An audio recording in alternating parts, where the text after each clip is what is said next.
Vowel ए की तीसरी आवाज कौन सी है और ऐसे कौन कौन से लफ्ज हैं जो तीसरी आवाज के होते हैं।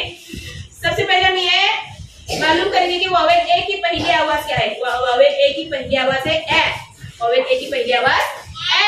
वॉवेल ए की दूसरी आवाज है आ।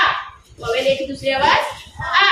कार, फार, जार। अब हम देखेंगे वॉवेल ए की तीसरी आवाज। वॉवेल ए की तीसरी आवाज है ओ। क्या है? ओ। BALL ball. बॉल में यहाँ पर देखो ए की आवाज ओ आ रही है। क्या आ रही है? ओ।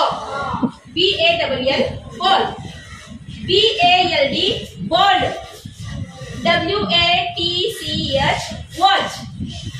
WALK walk. FALL fall. SWAN स्वान।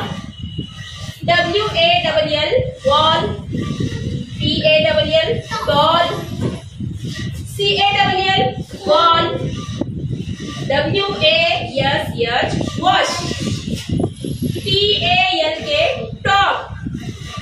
CHALK chalk. इन तमाम लफ्जों में ए की जो आवाज है वो ए की तीसरी आवाज है। कौन सी है? ओ। कौन सी है?